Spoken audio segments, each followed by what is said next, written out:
절대 혼내는 거 아니고요. 우리 청년들 좀 센스 문제이기 때문에 우리 어른들이 좀 긍휼히 여기셨으면 좋겠어요. 제가 오늘 찬양하면서 분명히 율동하는데 뒤에서 박수 소리가 들리거든요. 계속. 왜 그런가 살펴봤어요. 우리 다음 주에는 율동을 할 때 굳이 이거 마이크 안 들어도 되잖아요.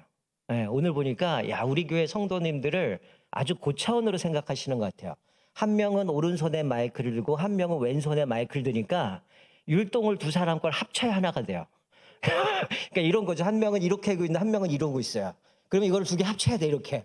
이게 율동인데 제가 가만히 보니까 우리 청년들이 이거 마이크 놓으면 되는데 차라리 몇 명은 놓고 그냥 같이 찬양하면 어른들이 따라갈 텐데 이걸 합쳐야 되니까 아마 가만히 보고 있다가 박수 치실 것 같은데 우리 다음번에는 우리 청년들이 마이크 몇 명 놓고 좀 같이 제대로 해주셔야 이분들이 따라갈 것 같아요. 저도 그거 합치느라고 좀 애를 먹긴 했는데 이거 센스 문제니까 여러분 잘못한 게 아니에요.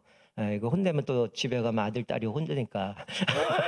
그럴 수도 없고. 하여튼 여러분 열심히 정말 뭐 아시지만 사실 제가 금요기도회를 본당으로 옮기고 찬양팀을 했을 때 사실은 뭐 유집사님 방송실에 계시지만 이렇게 꼬셨어요. 야, 니들 매주 안 해도 된다. 좀 도와줘라. 이래서 시작을 했는데 속은 거죠. 매주 지금 열심히 하는데 사실 청년들이 이 자리에 이러고 매주 나와서 하는 거 쉽지 않습니다. 뭐 우리 출근하는 친구도 있고요. 뭐 아시다시피 지금 몇 년이 흘러갔지만 코로나 지나면서 이게 어떻게 정착이 됐는데 아마 아실 겁니다. 고3 때인데 여기서 율동하고 찬양하고 이랬던 이 청년들이 됐고 또 우리 민수도 고3인데 누가 고3이 여기 와서 금요일날 드럼 칩니까? 이거 불가능한 얘기거든요. 근데 정말 우리 청년들 또 우리 고3 학생도 있지만 정말 하나님을 찬양하는 그 마음이 있어서 이 자리에 나오는데 좀 여러분들 좀 격려도 많이 해주시고 특별히 뭐 여기 고3도 있고 우리 잘 아시지만 재수하는 친구도 있고 하는데 좀 있으면 또 수시를 합니다. 수시도 해야 되고 또 여러 가지 실기를 하려면 더 복잡한 심정들이 많이 있지만 여러분 생각날 때마다 또 기도해 주시고 또 우리 청년들 위해서 기도해 주셔야 얘네들이 안 사라집니다. 계속 은혜 받고 여기서 찬양할 수 있도록 여러분이 격려해 주셨으면 좋겠습니다.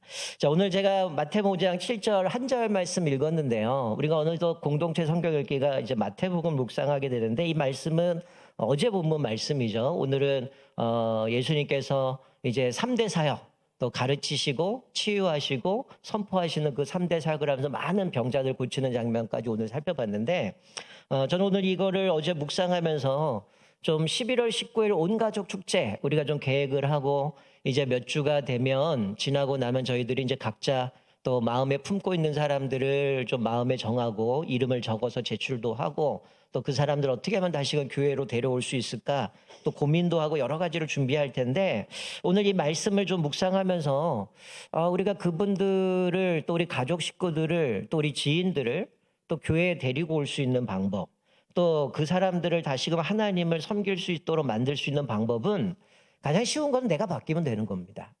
사실은 뭐 제가 이번 주 주일날 이제 낙원제일교회 헌신 예배 때문에 설교를 하러 가야 되는데 거기는 이제 그 위원회가 새가족 위원회가 있어요.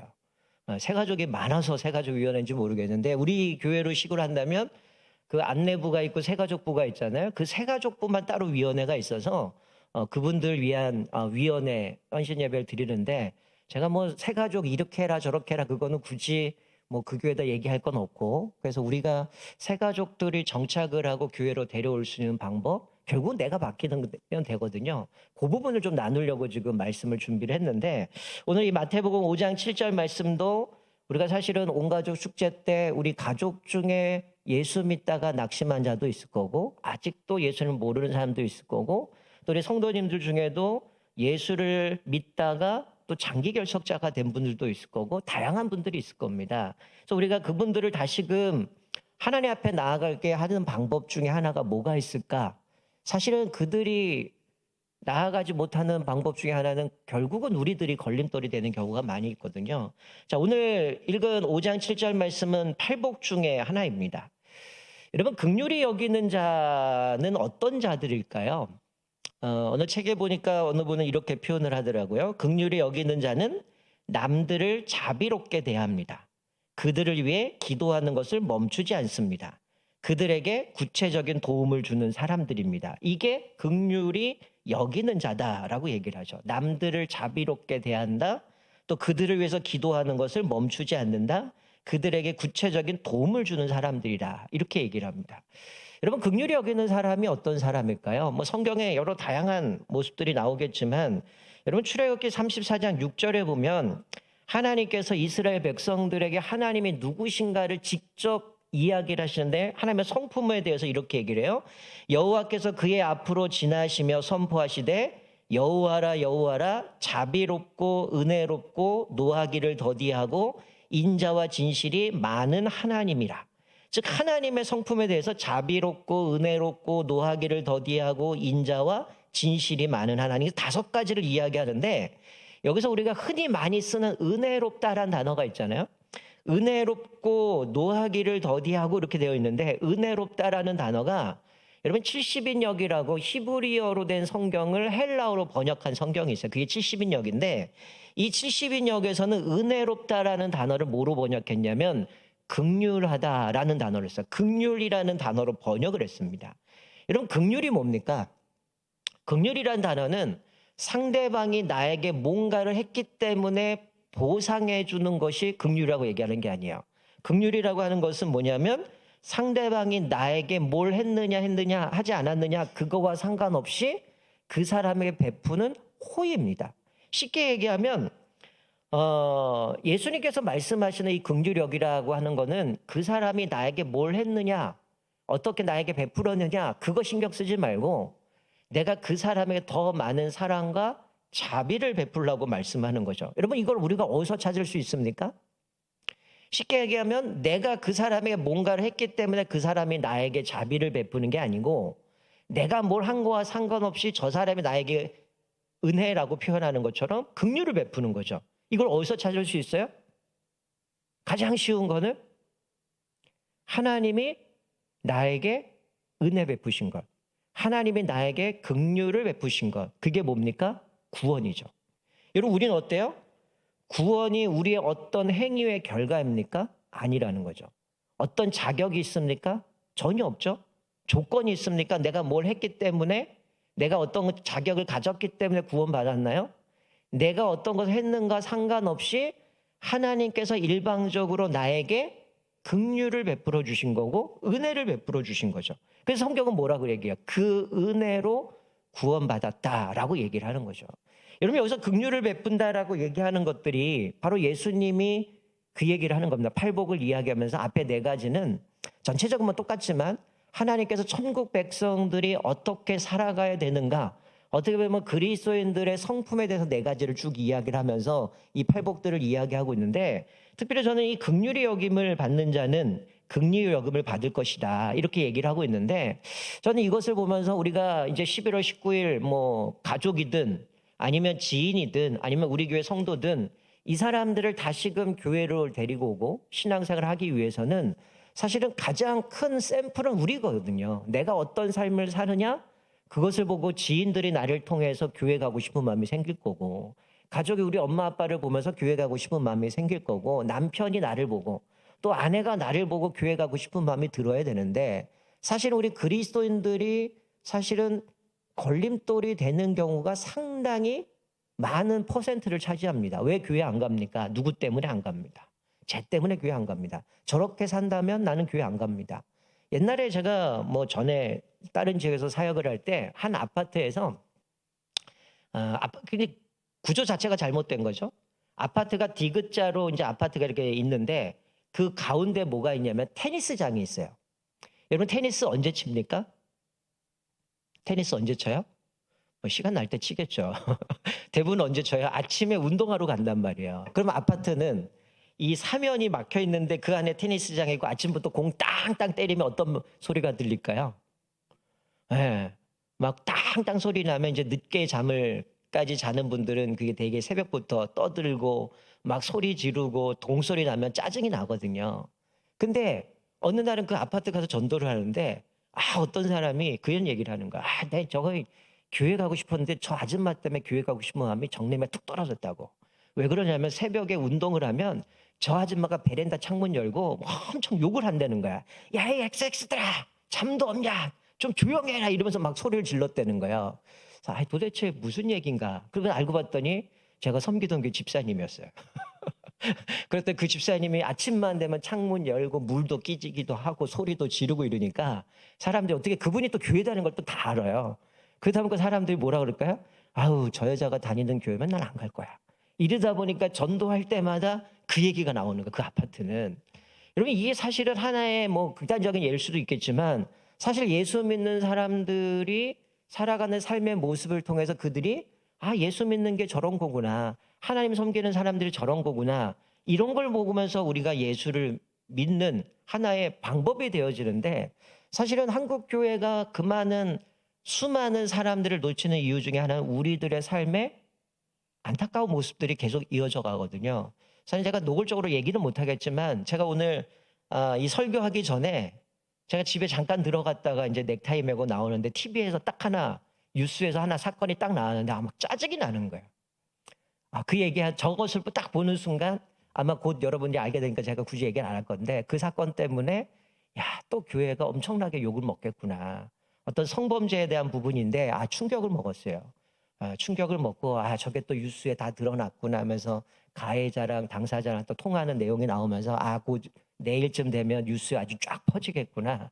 참 저거 보면서 우리는 그래도 또 전도하려고 하고 또 낙심자들이나 아니면 예수 안 믿는 사람들 전도하려고 하는데 이런 얘기들이 또 세상에 나아가면 예수 믿는 사람도 저렇구나 이러고 또 예수를 믿게 안 믿으려고 할 텐데 여러분, 예수님은 오늘 이 본문 말씀에 긍휼히 베푸는 자는 긍휼히 여기는 자는 복이 있나니 그들이 긍휼히 여김을 받을 것이다 라고 얘기하는 우리 천국 백성도 어떻게 살라는 거야? 긍휼을 베풀며 살라는 거죠.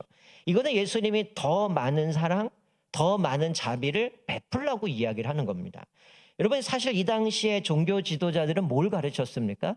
우리가 뭐 마태복음 그 뒤에 팔복 나오는 뒤에도 보면 이 사람들이 가르쳤던 내용이 뭡니까? 종교 지도자들은 이에는 이, 눈에는 눈이었어요. 이건 어떻게 보면 율법을 그냥 그대로 문자 그대로 적용한 거죠. 왜냐하면 이들의 생각은 사람은 율법을 지키기 위해서 태어났다고 생각을 해서 율법을 지켜야지만 구원을 받는다고 생각하고 이 율법은 사람이 율법을 지키려 태어났다고 얘기했는데 예수님은 그 반대로 뭐라고 얘기합니까? 예수님은 사람이 율법을 위해서 존재하는 것이 아니고 율법이 사람을 위해서 존재한다고 말씀해요. 여러분, 갈라디아서 보면 옛날 표현에는 몽학선생이라고 얘기했어요. 몽학선생은 어떤 사람이 이제 노예가 된 거예요. 근데 원래 이 사람은 지식도 많고 나름대로 학자였는데 뭐 재산 때문에 노예가 됐든지 그래서 자기가 이 가정의 노예가 되어졌는데 주인이 봤을 때 얘는 쉽게 얘기하면 대학까지 나온 교수인데 노예가 된 겁니다.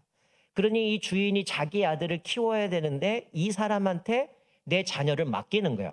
그때 이 노예지만 그 사람이 이 아이를 가르칠 때는 스승이 되는데 그걸 몽학선생이라고 얘기해요. 그래서 이 아이가 어느 정도의 수준까지 나이까지의 교육을 다 받으면 다시 이 몽학선생이라는 이 노예는 다시 노예 자리로 돌아가는 겁니다. 그러니까 몽학선생이란 뭐냐면 율법이 몽학선생이라고 얘기하는 것은 율법이 없으면 우리가 죄인지 죄가 아닌지를 몰라요.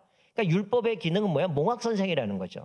이 율법을 통해서 죄라는 것을 깨닫게 하기 위한 것이지 그래서 이 율법이 사람을 억압하고 뭔가 완전히 죄인으로 완전 파멸에 이르는 그것이 아니라 이 율법은 죄를 깨닫게 하는 거기까지의 기능이라는 거예요. 그러고 나면 어떻게 할까요?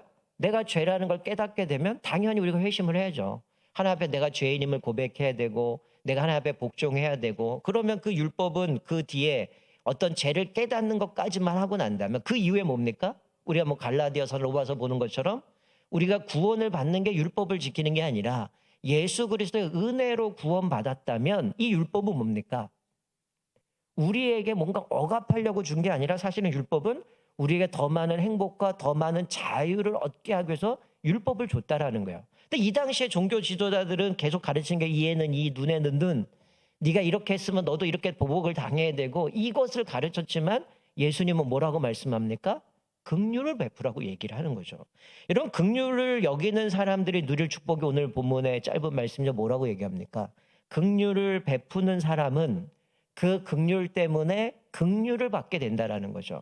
여러분 이 마태복음 뒤에 보면 계속해서 이제 예수님이 여러 가지 말씀을 하게 되는데 여러분 야고보서 2장 13절에 보면 이렇게 말씀해요. 긍휼을 행하지 아니하는 자에게는 긍휼 없는 심판이 있으리라. 긍휼은 심판을 이기고 자랑하느니라. 무슨 얘기입니까? 내가 긍휼을 베풀면 그 긍휼이 내가 심판 때 어떻게 한다는 건 나를 그 심판에서 건져주고 이기게 하고 자랑한다는 거예요. 즉 예수님 뭐예요? 내가 긍휼히 여김을 받을 때가 됐을 때 내가 베풀었던 긍휼 때문에 하나님이 우리에게 긍휼을 베풀어 주신다. 이거 오해하시면 안 돼요. 왜냐하면 마태복음에 보면 그런 얘기가 나오잖아요. 내가 대접받고자 하는 대로 남을 대접하라. 그러니 내가 긍휼을 받기 위해서 내가 긍휼을 베풀어야 된다. 이 개념이 아닙니다. 이거는 어떤 뭐 대접을 받으려는 자는 대접을 하라. 이거는 우리가 보통 황금 법칙이라고 얘기하지만 오늘 여기서 이야기하는 것은 응징의 법칙인 거죠. 그래서 예수님이 마태복음 6장에 보면 이런 얘기를 해요. 너희가 사람의 잘못을 용서하면 너희 하늘 아버지께서도 너희 잘못을 용서하려니와 너희가 사람의 잘못을 용서하지 아니하면 너희 아버지께서도 너희 잘못을 용서하지 아니하시리라. 이거는 내가 용서받기 위해서 누구를 용서한다는 얘기가 아니죠. 이건 뭡니까? 내가 누군가에게 긍휼을 베풀었고 누군가에게 용서를 해줬기 때문에 하나님 앞에서 내가 긍휼을 받을 때 그거를 기점으로 어떻게 한다는 거예요? 하나님이 나에게 긍휼을 베풀어 주신다는 거예요. 그거를 했기 때문에 하나님께서 나에게 이런 긍휼을 받을 때에 내가 뭔가 대접을 받으려고 긍휼을 한 게 아니라 내 삶 가운데 상대방을 자비를 베풀고 긍휼을 베푼 그 결과를 보고 내가 뭔가 얻기 위해서 한 게 아니라 그것 때문에 하나 준다는 거예요. 그래서 이게 존 스토트 같은 경우는 이걸 이렇게 표현했습니다. 하나님이 심판하실 때 우리가 이웃에게 긍휼을 베푼 것에 따라 그 버금가는 자비를 베푸실 것이기 때문에 하나님이 심판하실 날을 생각해서라도 긍휼을 베풀어라. 그러니까 내가 뭔가 하나님 앞에 긍휼을 베품을 받기 위해서 뭔가 하는 게 아니고 하나님께서 우리에게 말씀하신 대로 그 상대방이 나에게 뭐를 했냐 안 했냐와 상관없이 자비를 베풀고 긍휼을 베풀고 그를 용서한 것 때문에 하나님이 나를 심판하실 때 하나님이 내 모습을 보면서 긍휼을 베풀어 주신다라고 말씀해 주고 있는 거죠. 여러분 근데 사실은 누가 긍휼을 베풀 수 있습니까? 여러분 우리가 이 말씀 모르는 거 아니죠? 너무나 잘 알죠? 그런데 우리가 긍휼을 못 베푼다는 거죠. 왜 못 베풉니까? 쉽게 얘기하면 나한테 그 사람이 어떻게 했는데 그 사람이 나에게 이렇게 했는데 내가 과연 용서할 수 있을까? 나 그 사람 용서 못해. 나 그 사람에게 긍휼 베풀 수 없어. 라고 얘기하지만 누가 긍휼을 베풀 수 있습니까? 성경은 우리에게 말씀하고 있는 이 긍휼의 기준을 뭐라고 얘기하냐면 하나님의 긍휼을 경험한 사람만이 긍휼을 베풀 수 있다. 이렇게 말씀해요. 무슨 얘기냐면 여러분 성경에서 예수님이 여러 가지 비유들을 많이 드시지만 여러분 뭐 그런 얘기도 있잖아요. 1만 달란트 탕감받은 사람도 나온 게 거기서도 얘기하는 것도 똑같은 게 뭡니까? 하나님께서 나의 죄를 용서해 주시고 하나님의 자녀 삼아 주셨다면 그게 근거라는 거죠. 내가 누군가에게 긍휼을 베풀 수 있는 기준은 뭡니까? 하나님이 나에게 긍휼을 베푸신 것. 앞에 서두에 말씀드린 것처럼 내가 자격이 있어서 조건을 이루었기 때문에 구원받은 게 아니라 자격도 없고 요건도 안 되는 우리들이지만 하나님의 그 은혜로 나를 자녀 삼아 주신 구원해 주신 그 용서해 주신 그 하나님의 은혜 때문에 구원받았다면 그것을 경험한 사람만이 뭐 한다는 거야? 남에게 긍휼을 베풀 수 있다라는 거죠. 그러니까 우리가 이웃을 긍휼히 여긴다라는 것은 달리 말하면 곧 우리가 하나님의 긍휼을 받은 자들이라는 거예요. 그러니까 사실은 반대로 얘기하면 내가 왜 저 사람에게 긍휼을 베풀지 못하는가? 엄밀히 말하면 뭡니까? 하나님의 긍휼하심을 경험하지 못했거나 하나님 앞에 베푸신 긍휼하심을 감사로 받아들이지 못하기 때문이라는 거예요. 내가 이렇게 큰 죄악, 도저히 해결할 수 없는 문제를 하나님이 조건 없이 해결해 줬는데 마치 1만 달란트 탕감받은 사람이 자기한테 빚진 사람 별거 아닌데 그거 안 갚는다고 감옥에 가다 둔 것처럼 똑같다라는 거죠. 곧 은혜는 어떤 분이 그런 얘기를 하죠. 은혜는 곧 받아본 사람만이 남에게 베풀 수 있다. 그러니까 하나님의 은혜가 크면 클수록 하나님 앞에 더 은혜를 감사하며 살 수 있는 거고 내가 큰 죄를 용서받으면 내가 생각할 때 이거는 아무것도 아닌 거죠. 그러니 그 사람에게 긍휼을 베풀 수 있다라는 거죠. 우리가 하나님의 긍휼을 바란다면 어떻게 해야 된다는 거죠? 이미 살펴봤던 것처럼 우리의 삶에 그 사람이 나에게 뭘 했냐 안 했냐와 상관없이 긍휼을 베풀어야 된다라고 생각하고 있는 거죠. 여러분 오늘 이 말씀을 보면서는 그 생각을 해봤어요. 우리가 정말 전도한다고 얘기하고 지금 매주 토요일마다 전도하자. 내일도 이교구 중심으로 전도를 나가겠지만 우리가 늘 전도하고 주변의 사람들에게 예수를 선포하지만 왜 그 사람들이 예수를 안 믿을까? 여러분 우리가 정말로 그 사람들을 먼저 용서하고 자비를 베풀고 그 사람이 나에게 뭘 했든 안 했든 그거와 상관없이 사랑을 베푼다면 그 사람이 볼 때는 예수 믿는 사람은 뭔가 생활 방식이 다른 거 아니에요? 남들은 이에는 이 눈에는 눈처럼 나에게 이렇게 하면 나도 그에게 사랑을 베풀고 그 사람이 나에게 나쁜 짓 하면 나도 그에게 보복을 해야 되는 게 세상의 일 원리인데 저 사람은 그거와 상관없이 변화없이 나를 사랑해주고 품어주고 자비 베풀어주고 긍휼을 베풀어주는 모습을 보면서 왜 저 사람은 저렇게 살지? 정말 바보같이 사네?